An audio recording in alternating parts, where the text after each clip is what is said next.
Hello बच्चों। तो आज चैप्टर नंबर 3 जो हम पढ़ रहे हैं, आज हम लेके आए हैं उसका तीसरा सेशन। और इसमें हम बात करेंगे मनी मैटर्स के बारे में, मतलब पैसे के बारे में। जो पैसे वाले सवाल होते हैं, जितने भी मनी के बारे में रिलेटेड क्वेश्चंस होंगे, आज हम इस सेशन में लेंगे। ठीक है, तो शुरू करते हैं मनी मैटर्स। तो पहला सवाल हम लेते हैं अपनी एनसीईआरटी की बुक से। एक क्वेश्चन है, Meena went to a bank to withdraw 2000. She asked the cashier to give her ₹50 and ₹100 note only. Meena got 25 note in all. Find how many note of 50 and 100 she received. देखो यहाँ पे क्या है कि Meena bank जाती है, ठीक है, उसको 2000 रुपये निकालने हैं। लेकिन जब कैशियर से उसकी बात हुई तो कैशियर ने कहा भाई कि मेरे पास तो 50 रुपये और 100 रुपये के नोट हैं, है ना, ओनली। और वो बोल भी रही है कि मुझे 50 और 100 रुपये के नोट चाहिए। तो कैशियर क्या करता है, उसको 25 नोट थमाता है। ठीक है, अब ये नहीं पता है उसमें कि 50 रुपये के नोट कितने हैं और 100 रुपये के नोट कितने हैं। तो हमें यही बताना है कि जब उसको 25 नोट मिले तो उसमें 50 रुपये के नोट कितने हैं और 100 रुपये के नोट कितने। अब क्या चीज़ हमें निकालनी है इसमें कि 50 रुपये के नोट कितने हैं और 100 के कितने हैं। तो हमें नहीं पता, तो हम उसको पहले क्या कर लेंगे, लेट कर लेंगे। तो हम यहाँ पे लिखते हैं कि let the number of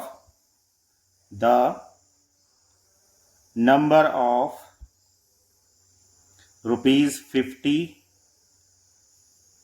note कितने हैं, x। सपोज हमने मान लिया कि 50 रुपये के नोट x हैं एंड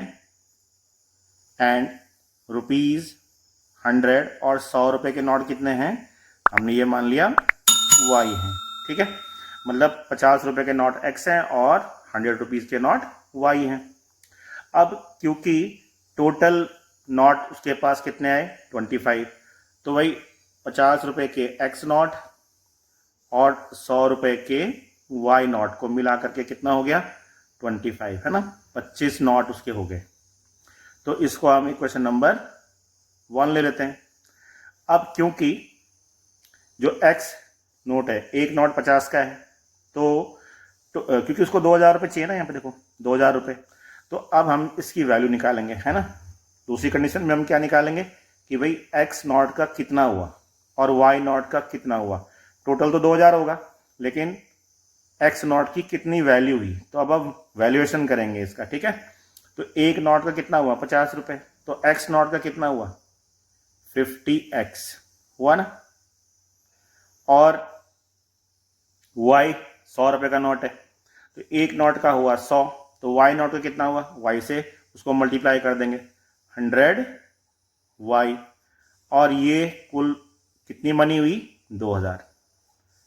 ठीक है ना, ये कितना हो गया, 2000। मीन्स टोटल नोट हो गए 25, और जब हम नोट को कन्वर्ट किया रियल मनी में, तो क्योंकि एक नोट की कीमत 50 रुपये है, तो x नोट की कीमत कितनी हो जाएगी, 50 × x। और एक नोट की कीमत 100 रुपये है, तो y नोट की कीमत कितनी हो जाएगी, 100y। और टोटल अगर हम इनको जोड़ दें तो वो 2000 के बराबर आ गया, क्योंकि उसने 2000 रुपये ही विड्रॉल करने हैं। ठीक है, तो अब जो सेकेंड कंडीशन है, इसमें देखो 50, यहाँ पर भी 50 है और यहाँ भी 50 है, तो हम 50 से क्या कर सकते हैं, इसको डिवाइड कर सकते हैं। ठीक है, यानी कि 50 हम इसमें कॉमन ले सकते हैं, तो यहाँ क्या बचेगा, x, और यहाँ क्या बचेगा, 50 कॉमन लेंगे तो कितना हो जाएगा, 2y, 52 जा 100, और यहाँ पे कितना हो जाएगा, 54 जा 240, है ना। तो ये आपकी क्वेश्चन नंबर 2 को हम ऐसे कन्वर्ट कर देते हैं। अब हम इस इक्वेशन को और इस इक्वेशन को हम सॉल्व कर देंगे। ठीक है ना, तो अब जितना आंसर आएगा वो x और y नोट आ जाएंगे। तो चलो सॉल्व करते हैं। अब हम यहाँ पे कोई भी मेथड अप्लाई कर सकते हैं ना, जो 3 मेथड हमने सीखे हैं, x + y = 25 and other is x + 2y = 40। ठीक हो गया, अब हम सॉल्व करते हैं। यहाँ पे देखो वेरिएबल आपस में इक्वल है, तो और साइन भी दोनों के क्या हैं, आपस में इक्वल, तो हम क्या करेंगे यहाँ पे सब्ट्रैक्ट करेंगे। क्या करेंगे? सब्ट्रैक्ट। सब्ट्रैक्ट करने में क्या होगा? साइन चेंज होंगे। अब ये कैंसिल आउट हो जाएंगे, x और x कैंसिल आउट हो गए। सो 2y में से y गया, कितना होगा? माइनस का y। और 40 में से 25 गया तो कितना हो जाएगा? 40 में से 25 घटाओ -15। क्योंकि माइनस क्यों आया? क्योंकि माइनस साइन बड़े वाले का है, ठीक है ना। अब y से y भी कैंसिल हो जाएगा, तो y इक्वल टू क्या हो जाएगा? 15 नोट, है ना। तो इतने नोट क्या हुए? 100 रुपए के हुए। y की वैल्यू क्या थी? y क्या था? 100। तो 100 रुपए के नोट कितने हो गए? 15। अब क्योंकि y 100 आया है तो हम x निकाल, क्योंकि x प्लस वाई कितना है? 25 है। तो यहाँ पे देखो x plus Y equal to 25। अब y कितना है इसमें? 15। So x plus 15 equal to 25। तो x क्या हो जाएगा? 25 minus 15 that is equal to 10 note. तो 10 नोट्स कितना हो गया? 10 रुपए के नोट कितने हो गए? वो 50 रुपए के नोट कितने हो गए? 10। ठीक है, तो 50 रुपए के 50 रुपीज नोट, 50 रुपीज नोट कितने हो गए? 10। और रुपीज 100 के कितने हो गए? 100 rupees note equal to 15। Total number of note गिनो, 10 plus 15 that is equal to 25। 10 plus 15 equal to 25। और अगर आप इसको कन्वर्ट करो किसमें? 2000 रुपये में, तो देखो 50 इंटू एक्स नॉट, है ना। एक्स की वैल्यू क्या आई है? 10। तो 10 से यहाँ पे जरा मल्टीप्लाई करो, कितना हो गया? 500, है ना। तो 500 रुपये तो 50-50 के नोट का हो गया। और क्योंकि 15 नोट आए हैं 100-100 के, तो 1500 रुपये वो हो गए। तो कितना हो गया? फिर 500 रुपये वो हो गए 50 रुपये के नोट के, और 1500 रुपये आपके 100 रुपये वाले नोट मिलके। तो तब टोटल कितना हो गया? 2000। इसका मतलब हमारा आंसर बिल्कुल करेक्ट है कि 50 रुपये के नोट 10 हैं और 100 रुपये के नोट 15 हैं। ठीक है, चलो अगला क्वेश्चन लेते हैं। अब देखो question number 2। The cost of 4 pen and 4 pencil box is rupees 100. 3 times the cost of a pen is 15 more than the cost of pencil box. Find the cost of pen and pencil box. अब देखो हमें यहाँ पे पूछा क्या गया है कि भाई पेन की कॉस्ट निकालो और पेंसिल बॉक्स की कॉस्ट निकालो। तो जिसकी कॉस्ट निकालो पूछी गई है, क्यों ना हम उसको वेरिएबल मान लें। ठीक है ना, सबसे काम पहला स्टेप यही करना होता है कि भाई इसमें निकालना क्या है, इस क्वेश्चन में पूछा क्या गया है। तो यहाँ पे ये पूछा गया है कि भाई कॉस्ट ऑफ पेन निकालो और कॉस्ट ऑफ पेंसिल बॉक्स निकालो, है ना। और वो हमें नहीं पता, तो वही चीज हमें क्या कर देनी है? वेरिएबल में कन्वर्ट कर देनी है। तो हम लिखेंगे let the cost of a pen, एक पेन की कॉस्ट हमने मान ली रुपीज एक्स, है ना, एक्स मान लिया। और ऐसे ही कॉस्ट ऑफ पेंसिल बॉक्स की हमने मान लिया रुपीज वाई। ठीक है, ये मान ली कि कॉस्ट ऑफ पेंसिल बॉक्स की कीमत हमारे पास वाई है और कॉस्ट ऑफ पेन की कीमत एक्स है। अब पहली वाली कंडीशन हम पढ़ते हैं जो हमें यहाँ पे दे रखी है कि cost of 15 pen and 4 pencil box, है ना। कॉस्ट ऑफ 4 पेन की कॉस्ट और 4 पेंसिल बॉक्स की कॉस्ट, है ना। 4 पेंसिल बॉक्स, इनकी कॉस्ट कितनी है? 100। और अभी हमने क्या माना हुआ है? कॉस्ट ऑफ पेन को क्या माना हुआ है? एक्स। तो यहां पे एक्स हो जाएगा, means 4x plus 4y equal to 100। तो ये हमारा हो गया equation number 1।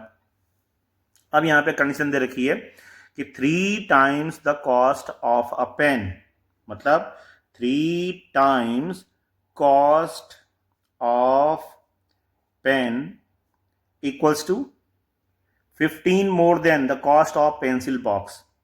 15 more than cost of pencil box. Cost of pencil box, cost of pencil box ये दिया हुआ है। चलो कॉस्ट ऑफ पेन क्या माना हुआ है हमने, x, तो यहां क्या हो जाएगा 3x, ठीक है, इक्वल टू 15 ज्यादा है cost of pencil box. Cost of pencil box कितनी है y, तो हम इसको बोलेंगे y प्लस 15, 15 रुपए ज्यादा है। इसको भी हम क्या करेंगे, इक्वेशन में कन्वर्ट कर देते हैं, मतलब इसको वेरिएबल को सेपरेट कर देते हैं एक तरफ, 3x minus Y equal to 15, और ये आपकी इक्वेशन नंबर 2 हो गई।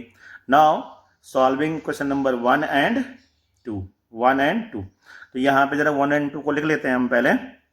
4x plus 4y equal to 100, और इक्वेशन हो गई 3x minus Y equal to 15।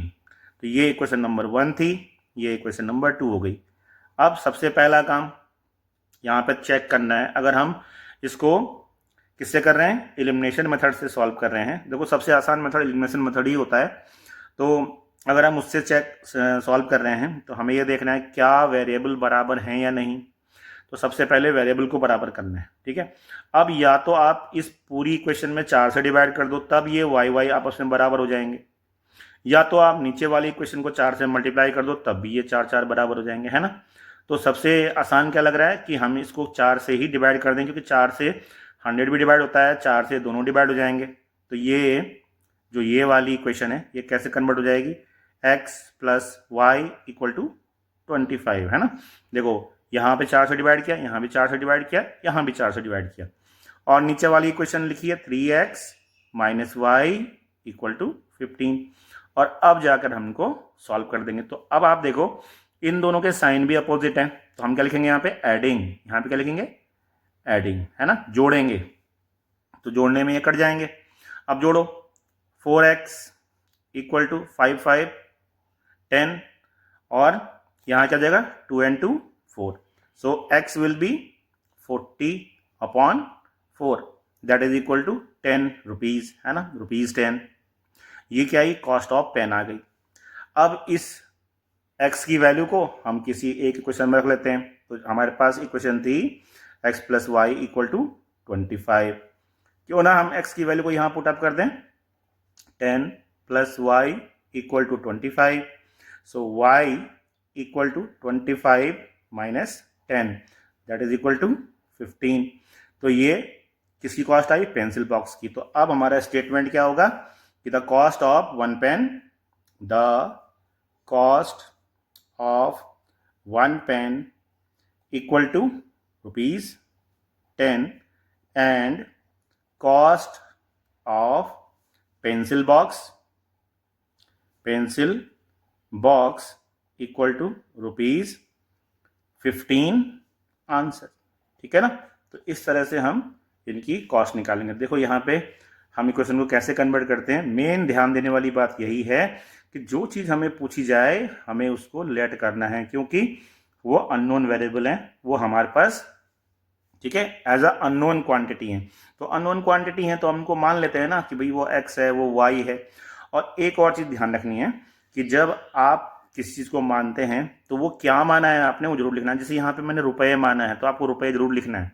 यहाँ पे देखो रुपये लिखा है तो ये रुपये आपको जरूर यहाँ पे मेंशन करना है। और आंसर भी जब आप लिखना है तो यूनिट जरूर लिखनी है। जैसे यहाँ पे एक पेन की कॉस्ट अगर मैं केवल यहाँ पे 10 लिखूँ तो भाई 10 क्या है, मीटर है, सेंटीमीटर है ना। कोई बोलेगा मिट्टी है, पत्थर है, क्या है ये, रुपीज़, है ना। और ऐसे ही ये कॉस्ट किस में होती है, पैसे में होती है। और हम क्या पढ़ रहे हैं, मनी मैटर्स। चलो अगला क्वेश्चन करते हैं।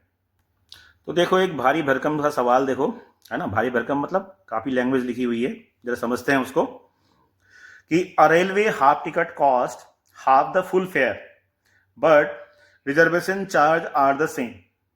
मतलब क्या बोला जा रहा है कि एक जैसे होता है ना, छोटा बच्चा होता है 5 साल का, तो हम जैसे गाड़ी में सफ़र करते हैं तो बोलते नहीं भैया इसका हाफ टिकट लगेगा। पैसा मैटर करता है कि नहीं करता है, तो वहाँ पे हम बोलते नहीं भैया इसका हाफ टिकट लगेगा, पैसा आधा लो, बोलते ना। या हम सपोज आजकल तो चलो ठीक है, लेकिन जब हम छोटे थे तब हमारे मम्मी पापा भी कभी ऐसे कर लेते थे, है ना।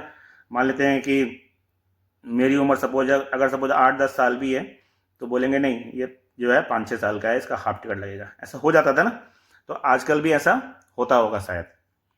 तो a railway half ticket cost half the full fare but reservation charge are the same on a half ticket.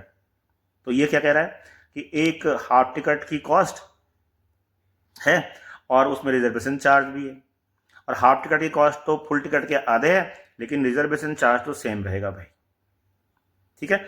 और अगर सपोज किसी को ए से बी तक जाना था, उसने एक रिजर्वेशन का फर्स्ट क्लास का ticket from A to B लिया, तो कॉस्ट पड़ी 2530 रुपए।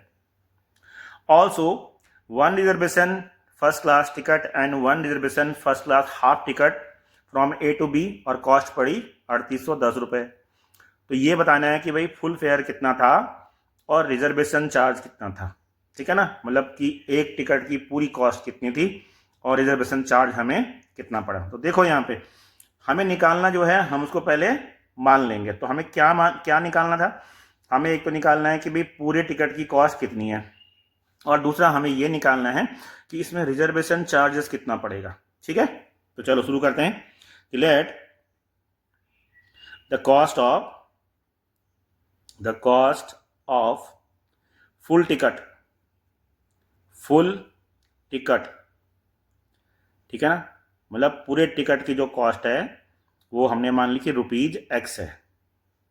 तो भाई आधे टिकट की कॉस्ट क्या हो जाएगी, x/2, है ना। ये हाफ टिकट की कॉस्ट होगी कि नहीं होगी। अगर पूरे टिकट की कॉस्ट x है तो हाफ टिकट की कॉस्ट x/2 होनी चाहिए, आधा पैसा। मान लेते हैं कि अगर पूरा टिकट सपोज 100 रुपये में आ रहा है, तो हाफ टिकट 50 रुपये में आएगा, ठीक है। लेकिन द कॉस्ट ऑफ रिजर्वेशन, जो आप रिजर्व करते हो सीट, है ना। आजकल तो ऑनलाइन रिजर्वेशन हो जाता है काफ़ी अच्छे से। तो जो रिजर्वेशन है वो है ₹Y, वो Y रुपये है। मतलब वो पड़ेगा ही पड़ेगा, वो इसमें भी पड़ेगा तो इसमें भी पड़ेगा, समझ रहे हो ना। मतलब आपकी सीट रिजर्व रहेगी तो आपको चार्जेस पे करने पड़ेंगे। तो हमने मान लिया कि टिकट की कॉस्ट तो X हो गई और उसमें रिजर्वेशन चार्ज ₹Y का हो गया। अब पहली कंडीशन पे चलते हैं। यहाँ पे क्या कह रहा है, वन रिजर्व, कोई एक आदमी रिजर्व करता है first class ticket and ticket from station A to B, और उसको 2530 रुपये का वो पड़ता है। तो भाई ठीक है, एक आदमी ने सिर्फ एक ही टिकट बुक किया, तो एक टिकट बुक किया मतलब उसने पैसा कितना दिया होगा, X रुपीज़ दिया होगा, ठीक है। और साथ में रिजर्वेशन का चार्ज भी भरा होगा, तो तब उसको जो कॉस्ट पड़ी वो पड़ी 2530 रुपये, है ना। एक आदमी ने एक टिकट बुक किया, एक टिकट बुक करने के बाद जो उसको कॉस्ट पड़ी वो पड़ी 2530 रुपये। तो हमने इसको इक्वेशन नंबर 1 ले लिया। अब देखो ऑल्सो एक दूसरे आदमी ने क्या किया, one reservation first class ticket and one reservation first class half ticket.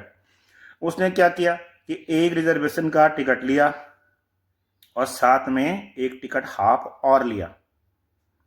मतलब उसने 1.5 टिकट खरीदा, है ना, एक और आधा, आधा, ठीक है, Y कर दिया मैंने, ठीक। इस तरह से X + X/2। अब रिजर्वेशन क्या होगा, इसमें भी पड़ेगा तो Y इसमें भी पड़ा, और इसमें भी पड़ेगा तो Y इसमें भी पड़ा, ठीक है। और अब कितना हो गया, 3810 रुपये उसने टोटल चार्ज दिया, ठीक है ना। देखो यहाँ पे देख लो, X फुल टिकट हो गया, X/2 हाफ टिकट हो गया, और Y पहले वाली टिकट के साथ और Y दूसरे वाले, क्योंकि रिजर्वेशन चार्ज तो सेम ही रहेगा ना, तो इसमें भी सेम रहेगा तो इसमें भी सेम रहेगा, इसलिए Y 2 बार देना पड़ेगा। अब जरा इसको सॉल्व कर लेते हैं। तो ये हो गया 3/2 इंटू X। 3/2 क्या हुआ, इसको इसमें ऐड कर दिया हमने, है ना। तो 2 × 1 = 2, 2x + x 3x, 3x/2 हो गया। और यहाँ पे कितना हुआ, 2y। तो अब ये टोटल कितना हुआ, 3810 रुपये।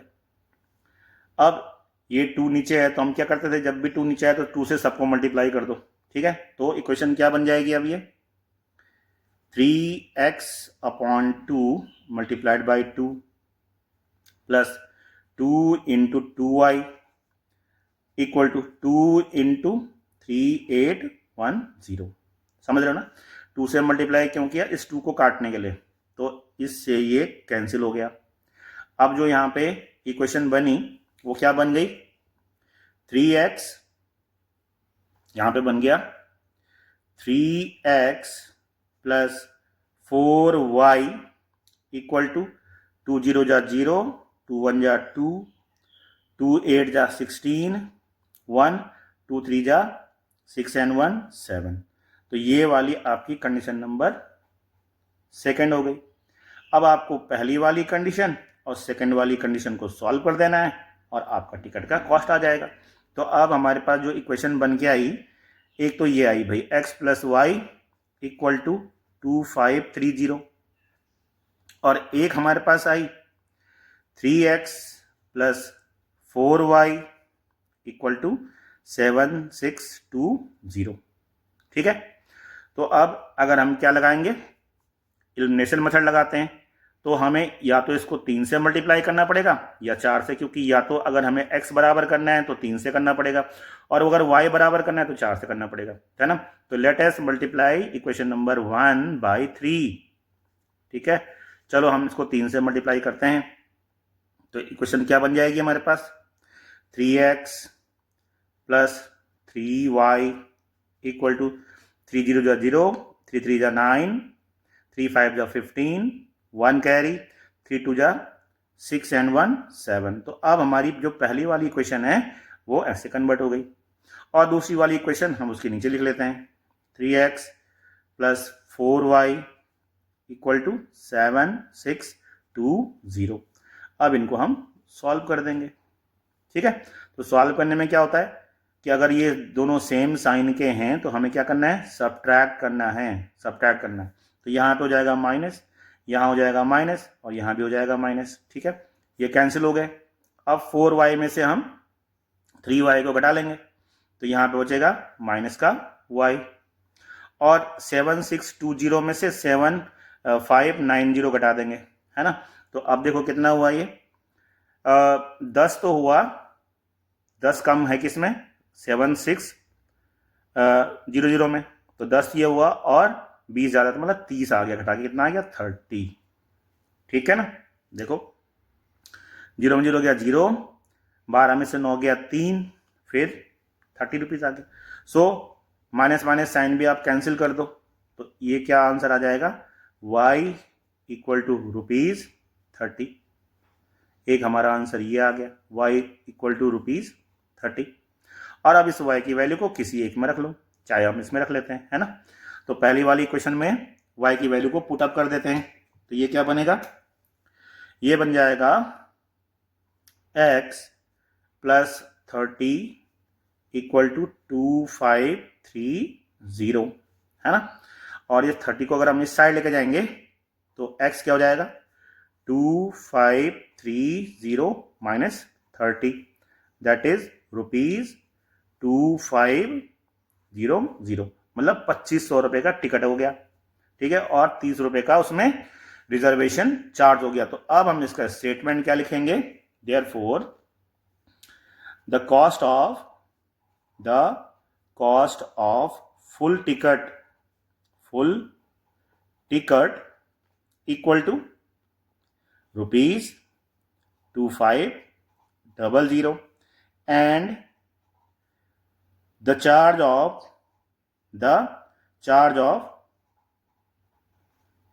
रिजर्वेशन, है ना, जो रिजर्वेशन का चार्ज है, रिजर्वेशन कितना है, ₹30 आंसर। ठीक है, मतलब जो आपसे पूछा गया था आपने लास्ट में उसका स्टेटमेंट भी लिखना है। ठीक है ना, the cost of full ticket इतना, और यही तो पूछा गया था ना यहाँ पे कि ए से बी तक जाने में फुल टिकट का कॉस्ट बताओ, और फिर क्या है, रिजर्वेशन चार्ज भी बताओ। ठीक है ना, तो ऐसा सवाल भारी भरकम जरूर था, बस सिर्फ समझना होता है। ठीक है ना, चलते हैं अगले क्वेश्चन पे। अब देखो एक सवाल ये है ना, a shopkeeper sells a sari at 8% profit and a sweater at 10% discount, thereby getting a sum of rupees 1008। मतलब 1008 रुपये उसको मिलते हैं जब वो एक साड़ी को 8% के प्रॉफिट पर बेचता है और एक स्वेटर पे 10% का डिस्काउंट देता है। ठीक है ना। If she had sold the sari at 10% profit and the sweater at 8% discount, she would have got rupees 1028। Find the cost of sari and the list price of sweater। ठीक है ना। अब भाई ये सवाल परसेंटेज पे डिपेंड करता है, परसेंटेज और डिस्काउंट पे। तो चलो एक छोटा सा मिनी इसमें ब्रेक लेते हैं और समझते हैं कि परसेंटेज किसे बोलते हैं और डिस्काउंट क्या चीज़ हुई। ठीक है ना। जब तक हम इसको नहीं समझ पाएंगे तब तक शायद हमें सवाल ही समझ में ना आए। ठीक है ना। तो चलो एक बार परसेंटेज और डिस्काउंट पे थोड़ा सा एक मिनी शॉर्ट वो देते हैं आपको। तो देखो परसेंटेज और डिस्काउंट, परसेंटेज किसे बोला जाता है, इसको हिंदी में बोलते हैं प्रतिशत। प्रतिशत, शत मतलब 100 और प्रति मतलब प्रत्येक, मतलब पर 100। क्या नाम हुआ इसका, पर 100, प्रत्येक 100 पर, प्रत्येक 100 पर 100। अब पर 100 का क्या चीज़ है भाई, पर 100 क्या चीज़ है। अगर मुझे कोई प्रॉफिट हो रहा है या लॉस हो रहा है तो पर 100 मैं कैसे बोलूँगा। या सपोज मैं कहूँगा कि भाई 20%, तो 20% का मतलब क्या हुआ, है ना। 20% का क्या मतलब है ये। या मैं बोलूँगा किसी को लॉस हो रहा है 20%, तो क्या मतलब है, और किसी को प्रॉफिट हो रहा है 20%, तो उसका क्या मतलब है। देखो परसेंटेज हम हर कभी, अगर मैं मनी की बात करूं क्योंकि यहाँ पे मनी की बात चल रही है, तो जितना मेरी जेब में होगा ना वो मेरे लिए क्या होगा, 100%। मान लेते हैं कि आपके पास 500 रुपये हैं, ठीक है, तो 500 रुपये आपके लिए 100% के बराबर है। समझ रहे हो बात को। मतलब अगर मेरी जेब में 1000 रुपये पड़ी है तो 1000 रुपये 100% है। अब उस 1000 रुपये को मैं कहीं इन्वेस्ट करूंगा तो मुझे प्रॉफिट या लॉस होगा ना भाई। ये 500 रुपये मेरी जेब हो गई और मेरी जेब में 500 रुपये पड़े हुए हैं, ठीक है। अब मैं इस 500 रुपये पे 20% का प्रॉफिट कमाऊं या 20% का लॉस हो जाए मुझे, तो किस पे लॉस और प्रॉफिट होगा, जो मेरी जेब में है। इनिशियल अमाउंट ये है मेरी जेब में, ठीक है ना। मतलब कि मुझे अगर मैं इसको मनी के इन टर्म्स में लूं, मतलब अगर चीज़ों के खरीदने के बेचने के उसमें लूं, तो ये मेरा कॉस्ट प्राइस होगा। ये क्या होगा, मेरा कॉस्ट प्राइस। कौन सा, 500 रुपये। मतलब मैंने कोई चीज़, मेरे पास कोई चीज़ है, मेरे पास सपोज साड़ी है, जैसे अभी एक सवाल जो था उसमें साड़ी की बात हुई थी, तो मेरे पास एक साड़ी है, तो साड़ी यार मैंने 500 रुपये में खरीदी होगी ना। मतलब मेरे पास जो चीज़ है वो मेरे लिए 100% है, ठीक। अब मेरी साड़ी अगर बिक गई, ज़्यादा प्रॉफिट में बिक गई, तो मुझे उसका फायदा होगा। मतलब 500 रुपये बढ़ के 600, 700, 800, 900 जितने भी होंगे, ये मेरा प्रॉफिट होगा। और मान लेते हैं कि मेरी साड़ी 400 रुपये में बिकी, तो मुझे घाटा होगा कि नहीं होगा भाई। मैंने 500 की कोई चीज़ खरीदी और वो 400 में बिकी, तो मुझे लॉस हुआ ना, ठीक। तो लॉस और प्रॉफिट सिर्फ किस पे होता है, कॉस्ट पे होता है। जो इनिशियल आपका कॉस्ट होता है उस पर आपका प्रॉफिट और लॉस होता है, ठीक है। मतलब मेरी जेब में जो होगा उसी पे ही प्रॉफिट और लॉस होगा। मान लेते मेरे पास 100 रुपये हैं और शाम होते होते मेरे पास 150 रुपये आ जाते हैं, तो मुझे 50 रुपये का फायदा हुआ। और मेरे पास 100 रुपये हैं और शाम होते होते वो 50 रुपये बच जाते हैं, इसका मतलब आज मेरे को प्रॉफिट नहीं हुआ, क्या हुआ, लॉस हो गया। तो लॉस और प्रॉफिट को हम 100 रुपये पे 100 पे कन्वर्ट करते हैं। अब देखो इस केस में कि 20% का मुझे अगर सपोज दैट प्रॉफिट हो रहा है, ये मैं प्रॉफिट के लिए मैं अप मार्क मान लेता हूँ, और मान लेते हैं मैं 20% का लॉस बताना चाह रहा हूँ, तब मैं उसको डाउन मार्क मान लेता हूँ, ठीक है। तो मेरे पास तो 500 रुपये हैं। अब कोई ये बोले कि तुम्हें भाई 25% का प्रॉफिट हो रहा है या ये 20% का प्रॉफिट हो रहा है, तो यार ये 20% का प्रॉफिट ना इस 500 पे नहीं हो रहा है, इस 100 पे हो रहा है। मतलब 20 रुपये मुझे 100 पे मिल रहे हैं। 20 रुपये कितने मिल रहे हैं, मतलब अगर मेरे पास 100 रुपये होते और मुझे कोई ये बोलता कि भाई तुम्हें 20% का प्रॉफिट हुआ है, तो एट द एंड मेरे पास 120 रुपये हो जाएंगे, क्योंकि 100 रुपये थे। और हमेशा हम परसेंटेज किस पे निकालते हैं, 100 पे निकालते हैं। लेकिन हम, मेरी जेब में तो 500 है ना, मेरी जेब में कितने हैं, 500 रुपये। तो अगर मैं इसी रेशियो को यहाँ ले लूँ, जैसे ये 100 का कितना गुना है, ये 100 का है 5 गुना। तो ऐसे ही अगर 100 पे मुझे 20 रुपए का प्रॉफिट हो रहा है तो 500 पे मुझे 5 गुने का प्रॉफिट होना चाहिए। मतलब 20 को अगर मैं 5 से मल्टीप्लाई कर दूं, 20 इंटू 5 कर दूं, जैसे कि मैंने 100 को यहाँ पे 5 से मल्टीप्लाई किया तो 500 रुपये आए। तो ऐसे अगर मैं 20 को 5 से मल्टीप्लाई कर दूं तो मेरे पास 100 रुपये आने चाहिए। मतलब एट द एंड लास्ट में मेरे पास 600 रुपये होने चाहिए। मतलब अगर मैंने 500 की कोई साड़ी खरीदी तो अगर उसमें 20% का मुझे प्रॉफिट हो रहा है तो मैं उस प्रॉफिट को 500 पे नहीं लगाऊंगा, पहले मैं 100 पे लगाऊंगा, क्योंकि परसेंटेज ही यही बोलता है कि भाई वो 100 पे हो रहा है। जो जो 20 लिखा हुआ है ना वो 100 पे है। तो अगर 20 100 पे है तो 500 पे कितना हो जाएगा, वही 5 गुना होगा कि नहीं होगा, तब वो 600 रुपये हो जाएगा। मतलब अगर मैं बोलूं कि 500 पे मुझे कितना परसेंटेज कितना प्रॉफिट हुआ तो वो 600 रुपये, मतलब 100 रुपये का प्रॉफिट हुआ। और 100 रुपये 500 रुपये का कितना परसेंट है, 20% है। ठीक है, अब इसको हम कैसे निकालेंगे कि ये 20% है, कि भाई ये इसका 20% हुआ। देखो 100 लिखा मैंने यहाँ पे और 500 लिखा मैंने उसके नीचे और कर दिया मल्टीप्लाई 100 से। तो अगर मैं इसको देखूं तो ये कितनी बार कटा, 5 बार, और 5 ये कितनी बार कटा, 20%। मेरी बात समझ रहे हो ना, कि जो भी हमें यहाँ पे प्रॉफिट परसेंटेज दिया जाता है वो 100 पे होता है। इनिशियली हम उसको 100 पे मानते हैं और उसके बाद तो आप 5000 पे लगाओ या 2500 पे लगाओ या कुछ लगाओ, उसी रेट से लगाओगे, उसी रेशो से लगाओगे। अब यहाँ पे यार रेशो की बात भी आ जाती है कि रेशो क्या हुआ। तो देखो यहाँ पे कि यहाँ पे 100 था तो 20 मिले, तो 100 का कितना गुना होगा, यहाँ पे 5 गुना। तो ऐसी 20 का 5 गुना कितना हो जाएगा, 100 रुपये। ठीक है ना, तो ये परसेंटेज का यहाँ पे, अगर सपोज यही मुझे लॉस हो रहा होता, ठीक है, तो क्या होता, 100 पे मुझे 20 रुपीज का लॉस हो गया। तो 20% का लॉस हुआ, मतलब 100 पे 20 रुपीज का लॉस हुआ, यानी कि अब मेरे पास कीमत कितनी हो गई, 80 रुपये। तो अगर 500 पे मुझे 20% का लॉस होता तो अब मेरे पास कीमत क्या हो जाती, भाई 100 का कितना गुना है, 500, 5 गुना 500 है, तो 20 का कितना गुना, 100 रुपये का लॉस हो जाएगा। तो अब मेरे पास जो मनी होगी वो कितनी हो जाएगी, 400 रुपये।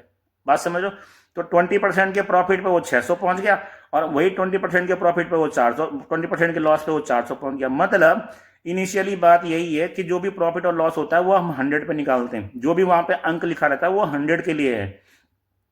जैसे कोई 20% बोल दे तो 20% वो 100 पे है, जैसे 20% लॉस बोलेगा तो वो 100 पे हो रहा है, और उसके बाद जो इनिशियल अमाउंट हमारे पास है हम उस पर लगा लेते हैं। ये तो हुआ परसेंटेज की बात कि प्रॉफिट और लॉस कैसे होता है। ठीक है, अब जरा डिस्काउंट की बात भी कर लेते हैं। देखो डिस्काउंट क्या होता है, आजकल ये बड़ा चलता है ना, अमेजोन और ये फ्लिपकार्ट ये सब देखते होंगे आप, तो यहाँ पे डिस्काउंट की बात खूब चलती है। अब डिस्काउंट क्या है भाई, कोई कोई ऐसा कोई बेवकूफ आदमी है क्या जो 500 रुपए की चीज खरीदेगा और वो 400 में बेच देगा, बताओ। कोई बेवकूफ आदमी आजकल इस दुनिया में है, नहीं ना। हाँ, वो मजबूरी हो जाएगी कि भाई जब ज्यादा ही पैसे की जरूरत पड़ जाए तब कोई ऐसा कर सकता है, लेकिन कोई भी अपने सामान को लॉस में तो नहीं बेच सकता। और जब वो अपने सामान को लॉस में नहीं बेचेगा तो वो ऐसा क्या करेगा कि उसको डिस्काउंट भी देना है और साथ में उसको प्रॉफिट भी कमाना है। भाई कोई दुकान खोल के बैठा हुआ है बाजार में, तो क्या वो इसलिए बैठा हुआ है कि वो 100 रुपये का लॉस लेके घर जाए, वो तो इसलिए बैठा हुआ है ना कि उसको 100 रुपये का प्रॉफिट मिल जाए। तो बेटर तो ये होगा कि वो घर में कुछ ऐसा तिकड़म कर दे कि उसको क्या है, मतलब इस पे प्रॉफिट भी हो और उसके क्या है वो डिस्काउंट वाला जो ये क्या लालच है ये भी ग्राहक को दिया जाए।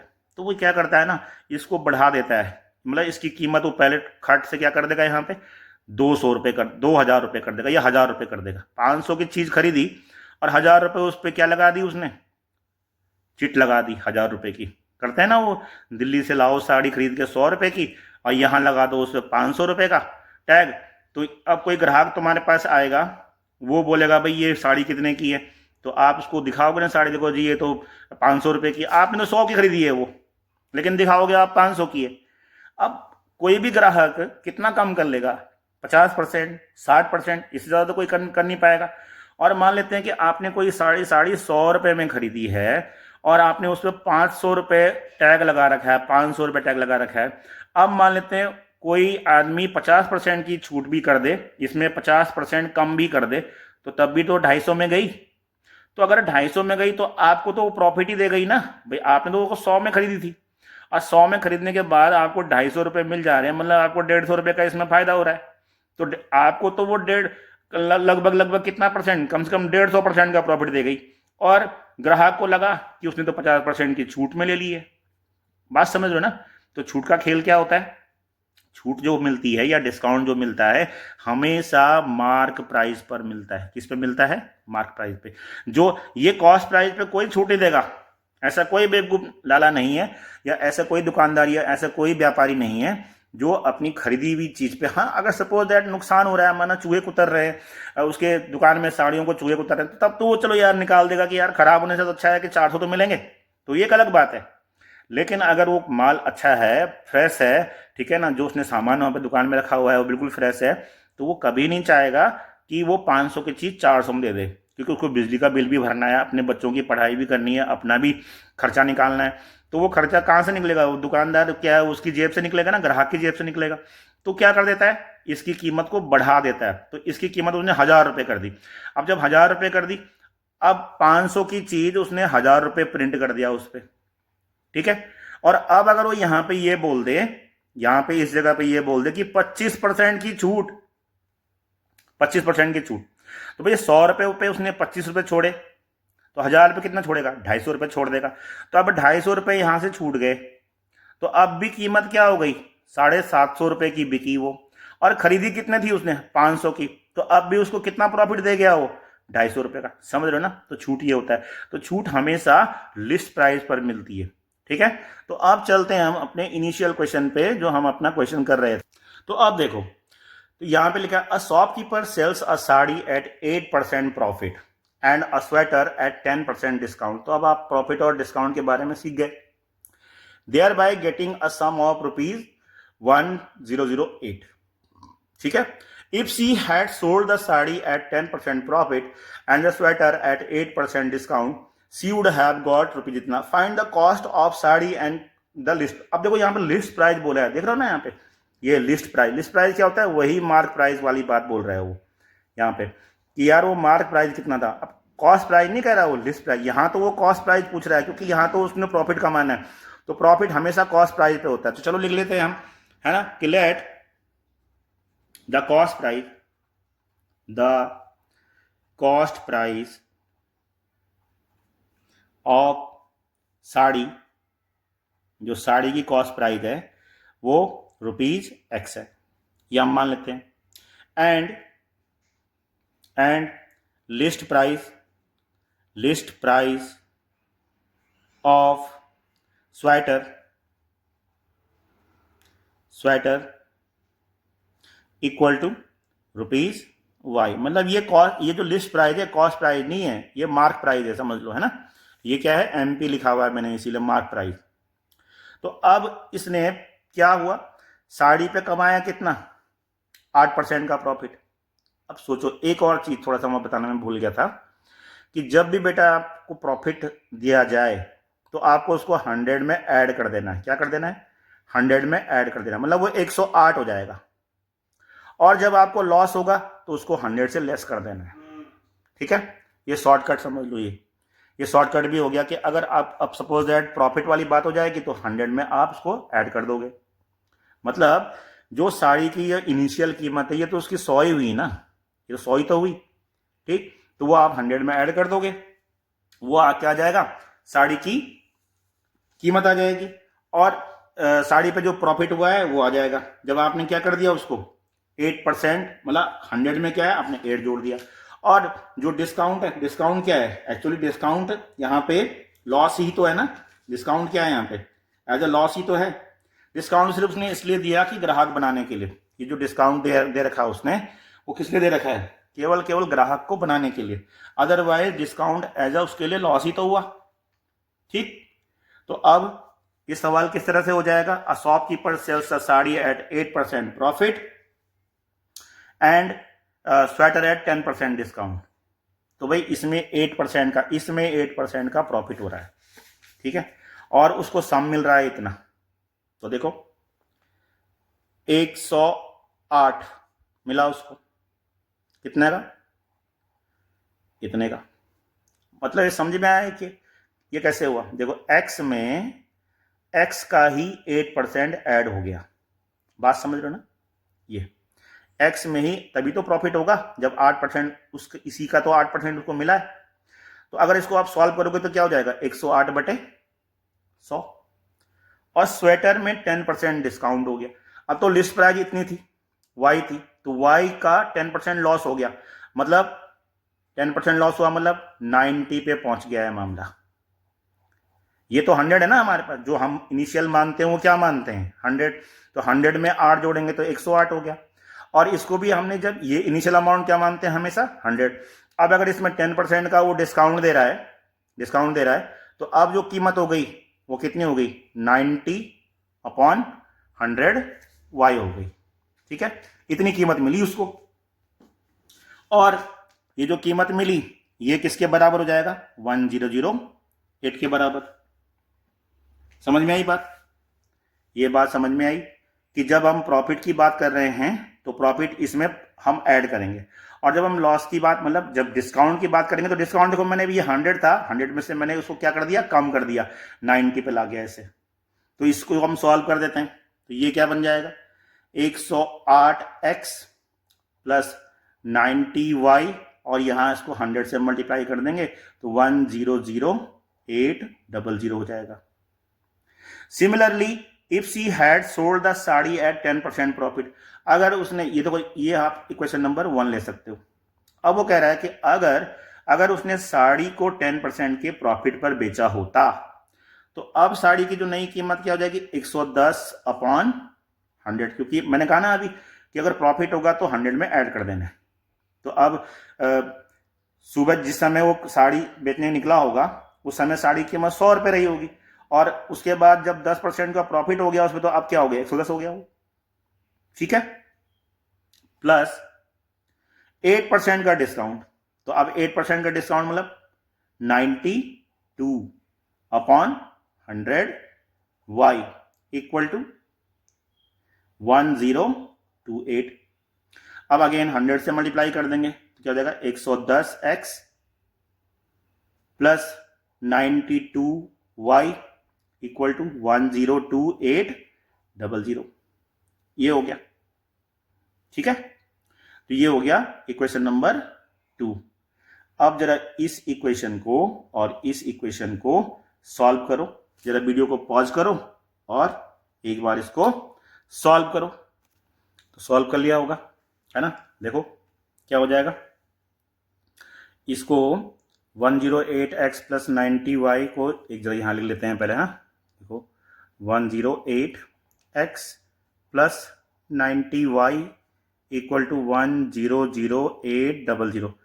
अब इसके ये हो जाएगा, नीचे वाली इक्वेशन क्या हो जाएगी 110x plus 92y equal to 102800।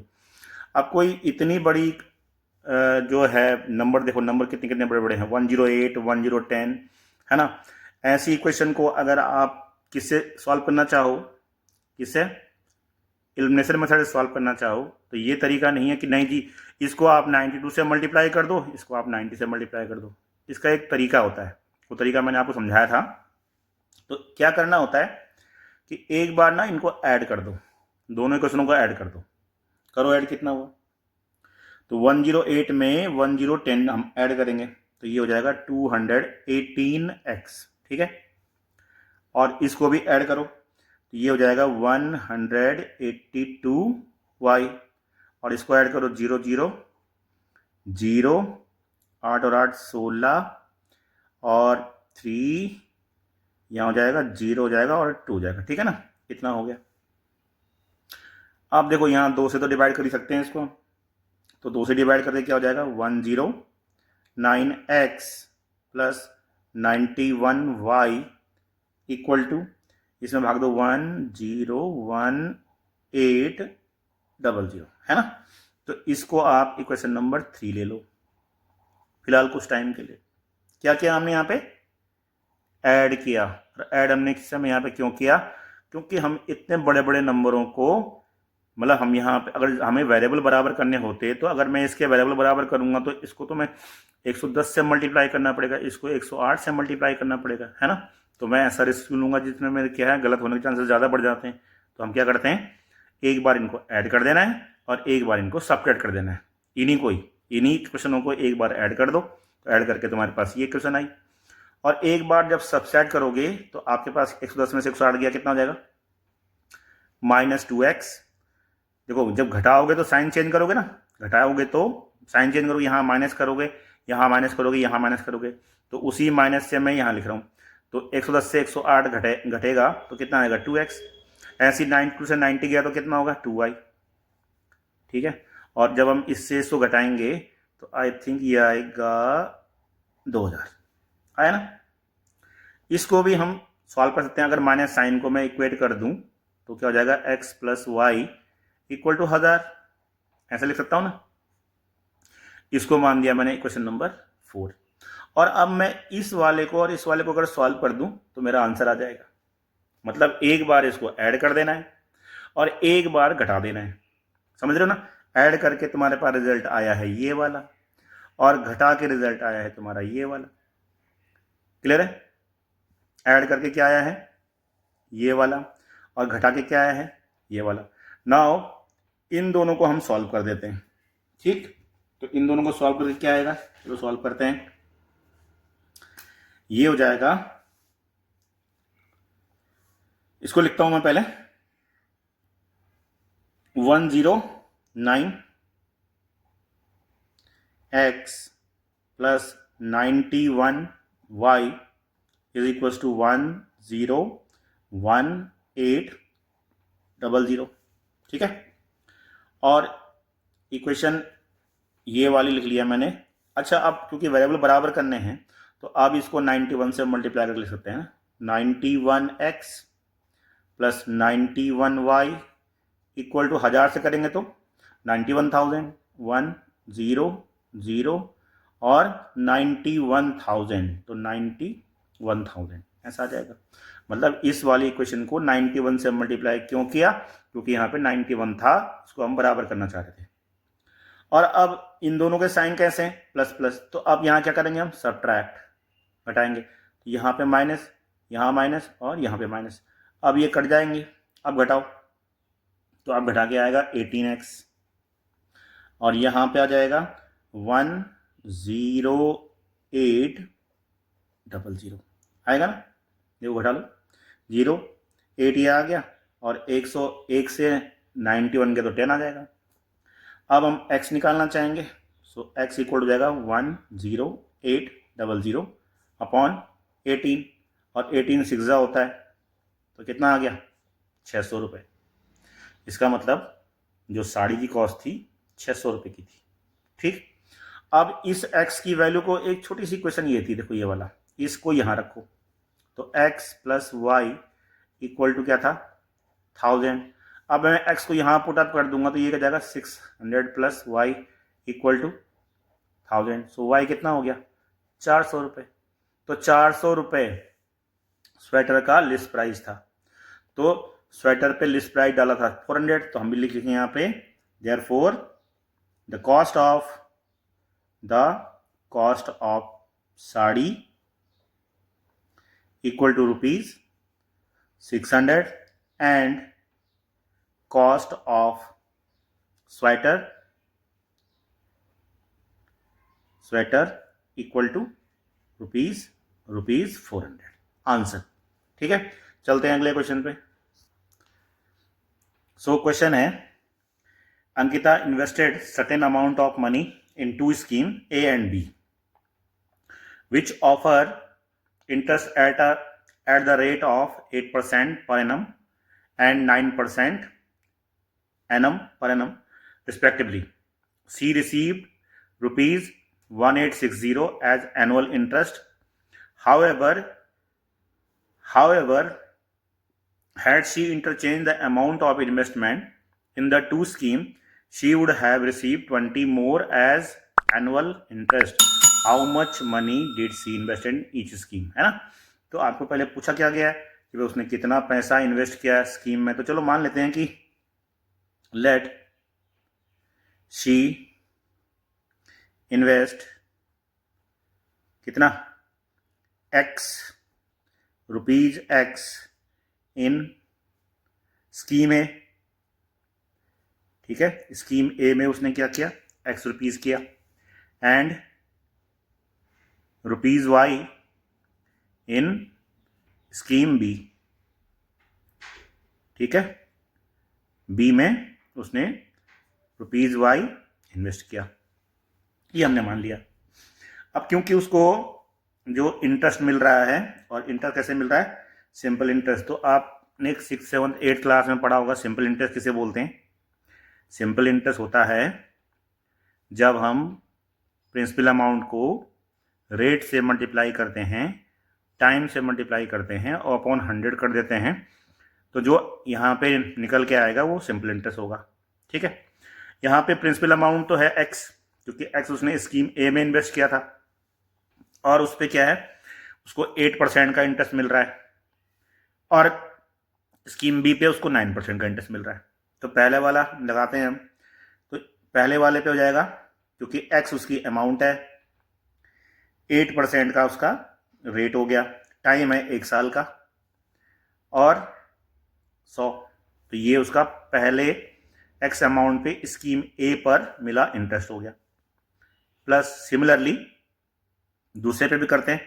अब दूसरी स्कीम में उसने वाई रुपये लगाए थे, वहाँ उसको 9% के रेट से इंटरेस्ट मिला था 1 साल का, तो यहाँ हो गया 100, और टोटल मनी उसने 1860 रुपये प्राप्त की थी, ठीक है, एनुअल में, मतलब सब कुछ मिला जुला करके उसने इतने रुपए मिले थे। अब वो कह रहा है कि अगर उसने मनी को इंटरचेंज कर लिया होता, मतलब कि जितने पैसे उसने स्कीम ए में लगाए थे वो पैसे ए में लगा के बी में लगाती, और जो पैसे उसने बी में लगाए थे वो पैसे उसने अगर ए में लगाती, तब क्या होता, देखा, if she interchange the amount of investment, interchange मतलब जो एक्स में लगे थे वो वाई में लग जाएंगे, और जो वाई में लगे थे वो एक्स में लग जाएंगे, ठीक है। तो स्कीम ए में उसने एक्स अमाउंट लगाई थी, तो इसका मतलब अब वो नेक्स्ट उसमें क्या करेगी, ये तो आपका पहला इक्वेशन बनने के लिए तैयार हो जाएगा इसमें, है ना। चलो बना लेते हैं पहले इक्वेशन। तो यहाँ हो जाएगा 8x upon 100 plus 9y upon 100 equal to 1860। अब 100 से इधर मल्टीप्लाई कर देंगे तो ये इक्वेशन इस फॉर्म में आ जाएगी। चलो इसको दूसरी पेन से लिखता हूँ ताकि तुम्हें इक्वेशन दिखे। ये हो जाएगा 8x plus 9y equal to 186000। अब ये डबल जीरो क्यों हुए ना, क्योंकि 100 से सबको मल्टीप्लाई किया गया, ठीक है। तो ये बन जाएगी जी आपकी क्वेश्चन नंबर 1।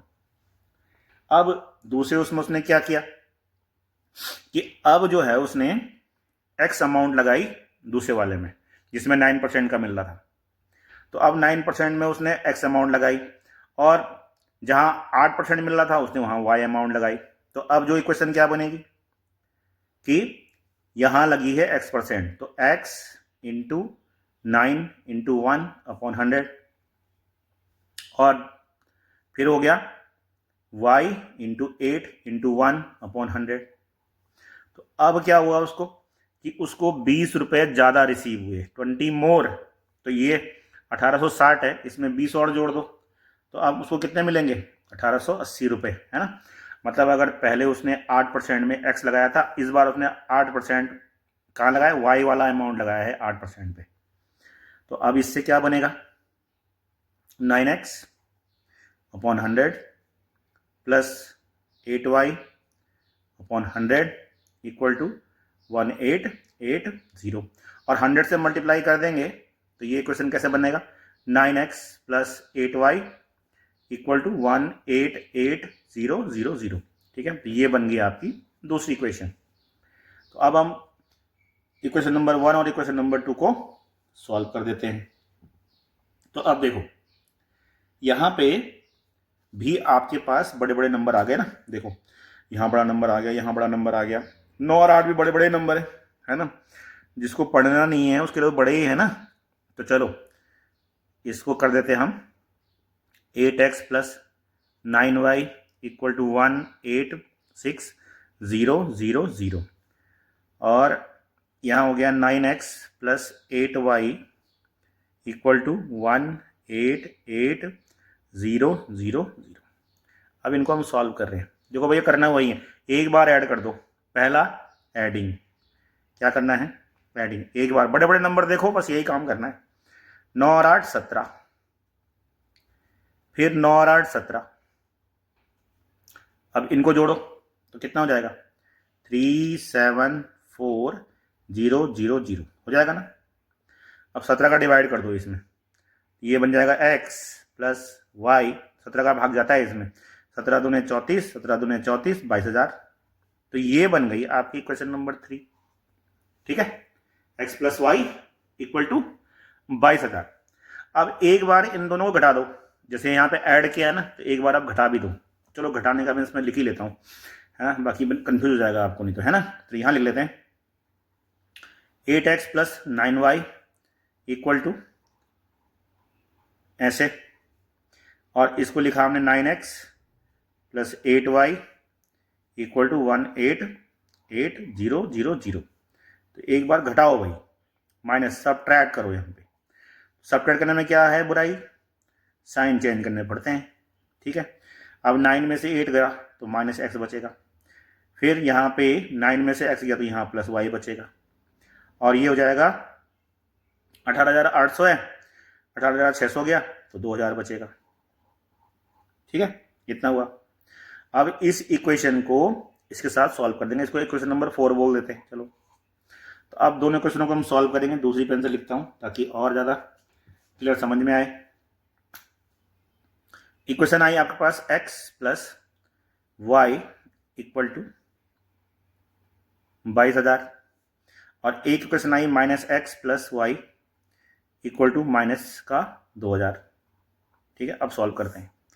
तो अब इसमें क्या करना पड़ेगा, डायरेक्ट ऐड कर दो, क्योंकि दोनों साइन कैसे हैं, उल्टे हैं, तो ये कट जाएंगे। यहाँ पे एडिंग लिख दो, एडिंग। तो ये हो जाएगा 2y, और घटाएंगे तो कितना आएगा, 20,000। सो y कितना हो गया, 10,000। ठीक है, 10,000 रुपये तो उसने इन्वेस्ट किए हैं स्कीम नंबर बी में, है ना। y स्कीम नंबर बी में इन्वेस्ट किए थे, और इसी 10,000 को इस वाली इक्वेशन में रख दो, इस वाले में। तो यहाँ था x plus Y equal to 22,000। अब जब इसमें y पड़ेगा 10,000, ये हो गया 22,000। अब x निकालेंगे हम, तो 22,000 में से 10,000 माइनस कर देंगे, तो आ गया 12,000 रुपये। ठीक है, तो अब यहाँ पे सवाल हमारा सॉल्व हो गया। यहाँ पे अंकिता ने क्या किया था कि स्कीम ए में उसने 12,000 रुपये इन्वेस्ट किए। ठीक है, इतने रुपए इन्वेस्ट किए, और स्कीम बी में उसने 10,000 रुपये इन्वेस्ट किए। यही तो आपको निकालना था कि उसने दोनों स्कीम में कितना कितना इन्वेस्ट किया था। ठीक है ना। तो चलो एक और क्वेश्चन लेते हैं। देखो यार, कितना अच्छा इंटरेस्टिंग सवाल है ना। Vijay had some bananas and divide them into 2 lot. Vijay के पास कुछ केले हैं, उसने लॉट ए और लॉट बी बना लिया, है ना। चलो ये मान लेते हैं पहले कि लॉट ए में यही निकालना चाहते हैं, find the total number of banana he had, मतलब लॉट ए में कितने, लॉट बी में कितने, फिर हम जोड़ देंगे। तो चलो हम मान लेते हैं कि लॉट ए में उसके पास x केले हैं, और लॉट बी में उसके पास y बनानाज हैं, है ना। लॉट ए में x और लॉट बी में नंबर ऑफ बनाना जो है x और y हमने मान लिए। अब यहां पे जरा देखो क्या बोल रहा है वो, ही sold the first lot at a rate of 2 for 3। मतलब पहले लॉट में उसने क्या क्या कि 2 रुपए के 3 केले बेचे उसने। कितने बेचे, 2 रुपए के 3 केले। ठीक है, and second lot at a rate of 1 रुपये, और ये वाला तो उसने 1 रुपये में एक बेचा, है ना। 1 रुपये में एक बेचा, मतलब ये वाला लॉट उसने 1 रुपये में एक बेचा। यहाँ उसने 2 रुपये के 3 का रेट लगाया। थोड़ा सड़े हुए केले होंगे तो थोड़ा सा उसने 3 केले 2 रुपये में बेच दिए। ठीक है, यहाँ तो फ्रेश केले थे तो 1 रुपये का 1 केला, तो तब उसको 400 रुपये मिलते हैं। मतलब ये काम करने पर उसको कितने मिले, 400 रुपये ये मिले उसको। ठीक है भाई। और दूसरे उसमें उसने क्या किया, ही sold the first lot at a rate of 1। अब उसने जब दूसरी, ये तो आपका पहला केस हो गया। दूसरा केस में उसने क्या किया कि लॉट ए और लॉट बी दो थे, तो अब उसने यहाँ पे जहाँ पे एक्स केले थे, यहाँ पे वाई केले थे, यहाँ उसने रुपए एक का हिसाब किताब रखा, मतलब एक केला 1 रुपए का। एंड सेकेंड लॉट 4 रुपए के 5 केले, यहाँ पे उसने फिर से गड़बड़ कर दिया, रुपए 4 में 5 केले, यहाँ तो एक का एक था, एक का एक, एक का एक, यहाँ पे भी एक का एक, लेकिन यहाँ रुपए 4 के 5 केले, तो यहाँ थोड़ा सस्ता कर दिया, है ना। वही है ना, लॉट बी खराब हो रहा होगा तो उसने फिर क्या, फिर से उसने 4 रुपए के 5 केले बेच दिए। और अब जो उसको 460 रुपए मिले इस दोनों में, यहाँ पे उसको 400 मिले, यहाँ से, तो ये सवाल हो गया, ठीक है। ये सवाल का हमने एक रफ स्केच बना लिया कि भाई लॉट ए में एक्स केले थे, लॉट बी में वाई थे। पहले वाले लॉट में उसने 2 रुपए का 3 केले के हिसाब से बेचा, दूसरे वाले लॉट में उसने 1 रुपए का 1 केला बेचा। फिर जब अगले दिन क्या किया, लॉट ए में फिर से उसने एक्स केले रखे थे और लॉट बी में वाई केले। अगर उसने ऐसा कर दिया होता कि लॉट ए वाला केला 1 रुपए का 1 बेचा होता और लॉट बी में जो है 4 रुपए के 5 केले बेचे होते, अब उसको 460 रुपए का मिल रहे हैं, उसको 460 रुपए। तो हमें ये बताना है कि find the total number of बनाना कुल कितने थे। तो हमने यहाँ पे मान ही रखा है कि लॉट ए में एक्स केले थे, लॉट बी में वाई केले थे, total number of banana X plus Y हो जाएगा, है ना, एक्स प्लस वाई हो जाएगा। तो चलो हम कंडीशन वाइज जोड़ते हैं इनको और तब देखते हैं कि क्या हिसाब किताब आता है। ठीक है, स्टार्ट करें। ओके, तो अब देखो भाई लॉट ए की कहानी। तो लॉट ए में 2 रुपए के 3 केले, तो 1 केले का रेट क्या हो जाएगा, 1 केले का रेट होगा 3/2। समझ में आया ना भाई, अगर 2 रुपए में 3 केले बिक रहे हैं तो 1 केला कितने का पड़ेगा, ये उल्टा हो गया है ना, उल्टा हो गया भाई, 2/3 में, ठीक, मतलब 3 का डिवाइड करेंगे ना 2 में, रुपए 2 में 3 का डिवाइड करेंगे, 2 रुपए के 3 केले हैं तो 3 केले का डिवाइड करेंगे तो 1 रुपए का रेट, मतलब 1 केले का रेट आ जाएगा। तो ये 1 रुपए का रेट आ गया 2/3, ये नहीं होगा 2/3 होगा। और दूसरे वाले में 1 रुपए का 1 केला, तो यहाँ तो 1 का 1 का हिसाब है। तो अब 2/3 का 1 केला हुआ, टोटल नंबर ऑफ एक्स केले थे, तो कुल कितने पैसे मिलेंगे, 2/3 एक्स मिलेंगे। और क्योंकि यहाँ पे 1 रुपए का 1 केला है, इसलिए यहाँ पे तो 1 इंटू वाई मिलेगा और तब मिले उसको 400 रुपए। ठीक है, समझ में आया ये वाली बात। यहाँ पे 2 रुपए का 3 केले, मतलब यूं समझ लो कि जो 3 केले हैं वो 2 रुपए के हुए, तो 1 केला कितने का होगा, 2/3 होगा ना। यूनिटरी मेथड समझते हो ना, यहाँ पे ये 3 केले 2 रुपए के, ये रुपए हैं, इसलिए 1 केला 2/3 का। अब जब 1 केला 2/3 का, तो x केले इंटू एक्स, समझ रहे हो बात को, तो इसीलिए यहां पे ऐसे किया हुआ है। क्लियर है, अच्छा। अब नीचे वाली कंडीशन लगाते हैं। तो पहले वाले लॉट में तो 1 रुपए का 1 केला था, मतलब x ही हो जाएगा टोटल, और दूसरे में 4 रुपए के 5 केले, फिर वही लगाओ, 5 केले आए 4 रुपए में, इसलिए 1 केला आएगा 4/5 रुपए में, आएगा ना, इसलिए y केले आएंगे 4/5 इंटू वाई में। तो ऐसे यहाँ लगा दो 4/5 इंटू वाई, और ये हुए 460 रुपए मिले थे यहाँ पे। अब देखो भाई, इससे एक क्वेश्चन बनाएंगे, इससे एक क्वेश्चन बनाएंगे, दोनों को हम सॉल्व कर देंगे। ठीक है, तो इससे क्या इक्वेशन बनेगी, देखो यहाँ /3 है, पहले 3 का इलाज, सबको 3 से मल्टीप्लाई, ठीक, तो पहले वाले को हमने 3 से मल्टीप्लाई कर देना है। चलो करते हैं मल्टीप्लाई। तो यहाँ हो जाएगा 2/3x, और इसको मल्टीप्लाई करना है 3 से, तो यहाँ पर भी फिर 3 से मल्टीप्लाई करना पड़ेगा और यहाँ पे भी 3 से मल्टीप्लाई करना पड़ेगा, तब ये इक्वेशन निकल के आ जाती है 2x 3y = 1200। इसको आप मानेंगे इक्वेशन नंबर 1। अब ये छन के आ गई है, ऐसे ही इसको 5 से करेंगे, क्योंकि 5 नीचे है तो 5 से सबको कर दो, ऐसे ही करो। यहाँ पे 5 into X plus 5 into 4/5 into Y equal to 5 into 460। तो अब ये क्या हो जाएगा, 5x plus 4y equal to 5 से मल्टीप्लाई करो, 5 0 0, 5 6 30, 5 4 20 एंड 23। ये बन गई दूसरी इक्वेशन। बस अब इन दोनों को सॉल्व कर देना है, ठीक है। तो इनको सॉल्व करने के लिए क्या करेंगे, हम किसी एक को बराबर करेंगे, है ना, या फिर वही जो मैंने बताया था, जोड़ दो। 2 + 5 7 हो जाएगा, 3 + 4 7 हो जाएगा। जोड़ना, चलो जोड़ ही देते हैं जैसे हम कर रहे थे अब तक, है ना। तब तक तुम्हें ये प्रोसेस भी पता लग जाएगी कैसे करते हैं। जब भी बड़े बड़े नंबर देखो ना, नहीं समझ में आ रहा है जो मतलब तुम्हें सॉल्व करना, कर दो क्या, एक बार सबको जोड़ दो। जोड़ो जरा। 7x 7y इक्वल टू, जोड़ो, 0 0, 2 और 3 5 एंड कितना हो जाएगा ये। तो अब 7 से डिवाइड भी हो जाएगा। देखो 7 से डिवाइड हो क्या आएगा ये, x plus Y equal to 7 पंजे 35, तो 500 आ गया। तो ये बन गई आपकी एक और इक्वेशन 4, ठीक है। हाँ थोड़ा टाइम लगता है इसमें, लेकिन ये थोड़ा आसान हो जाता है ना, ताकि आपको मल्टीप्लाई करने में, डिवाइड, देखो मल्टीप्लाई करना यार हमेशा खतरनाक होता है, ठीक है।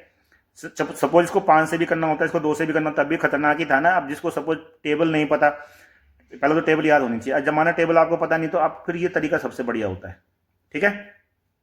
एक बार घटा दो, देखो एक बार ऐड किया तो ये रिजल्ट आया, एक बार घटाएंगे, देखो घटा के क्या आएगा, ये था एडिंग। हाँ ये कब आया था, जब हमने ऐड किया था।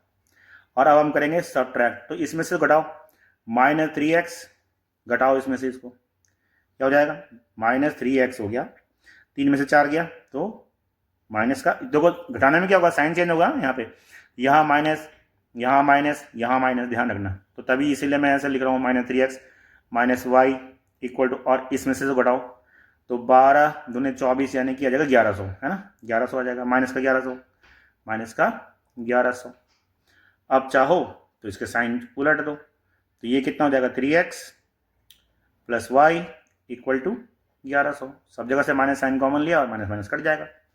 तो अब इससे एक क्वेश्चन ये भी आ गई भाई, 3x plus Y equal to 1100। अब दोनों को हम सॉल्व कर देंगे और हमारी कहानी हो जाएगी। ये क्वेश्चन नंबर कौन सी आई थी, ये आई थी 3rd और ये आई थी 4th, है ना, इसको 4th मान लेते हैं।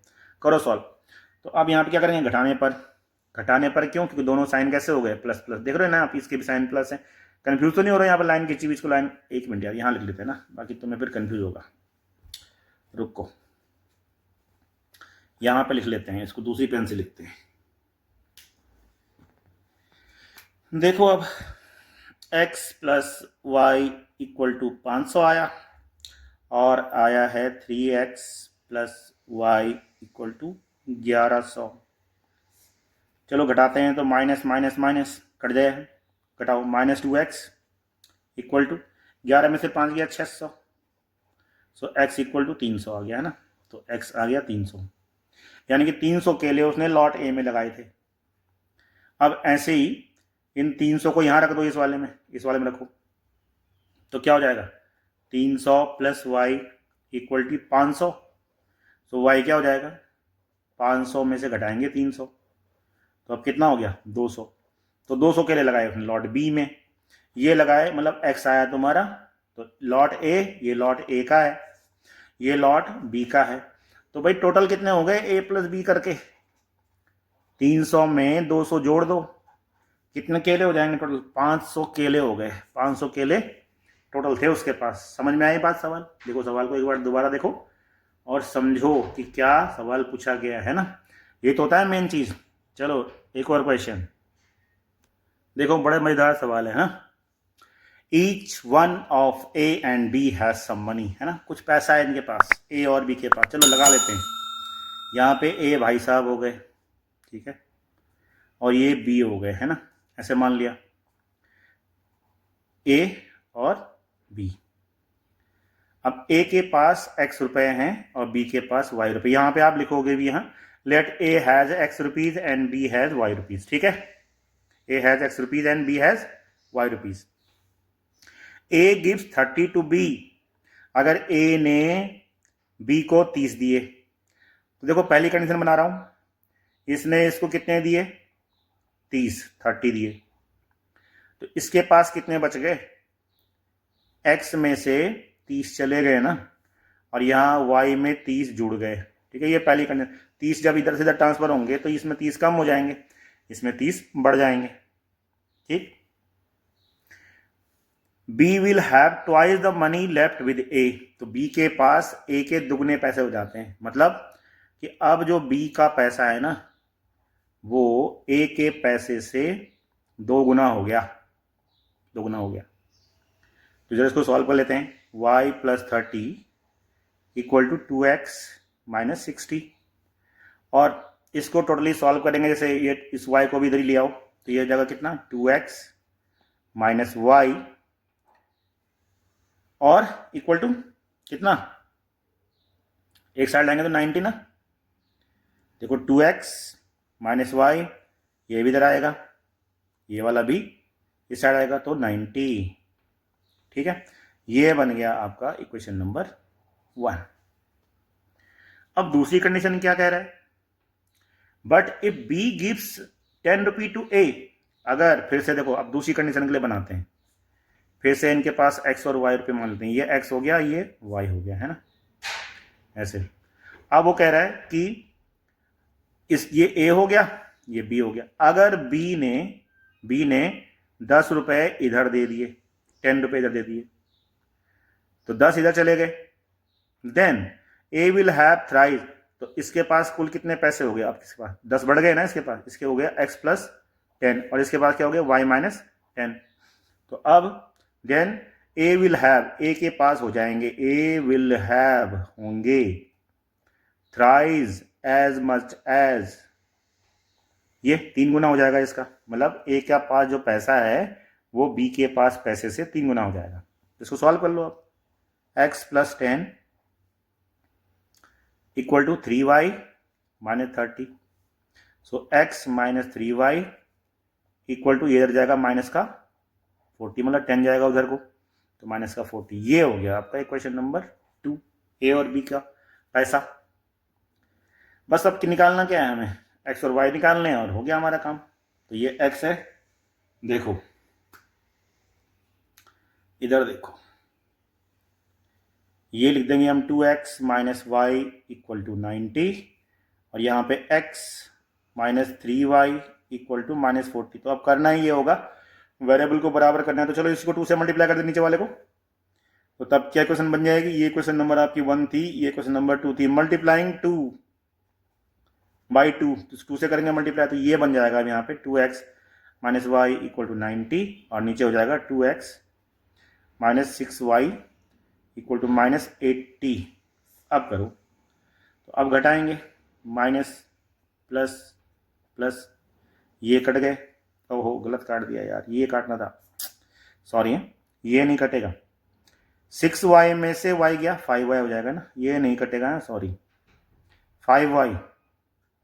अब जोड़ो, 9 8 17, सो y कितना हो जाएगा 170/5, 5 का बड़ा बोलो, 5 3 15, 2 20, 5 को 20, तो 34 हो जाएगा। अब ऐसी इस 34 को उठा के किसी एक में रख दो, तो दूसरी क्वेश्चन आ जाएगी, इसमें रख लो, चलो इस वाले में। So x minus 3 into 34 equal to minus का 40, सो x, ठीक है, x 3 से मल्टीप्लाई करो, 3 चौको 12, 1 3 3 और 1 10 इक्वल टू माइनस का 40, सो x इक्वल टू 102 और माइनस 40, करो कितना हो गया, ये हो गया 62, है ना 62। तो भाई x के पास, a के पास 62 रुपये थे और y वाले के पास 34 रुपये थे, ठीक है ना, ये हो गया आपका आंसर, ठीक है। तो अब बताओ बेनिफिट मिल रहा है नहीं मिल रहा है इस चीज़ से, ठीक है ना। तो अगर बेनिफिट मिल रहा है तो एक तो पूरा वीडियो देखो और चैनल को लाइक सब्सक्राइब करो, ताकि ऐसे ही अच्छे अच्छे वीडियो आपको मिलते रहें। मिलते हैं नेक्स्ट वीडियो में, तब तक के लिए जय हिंद।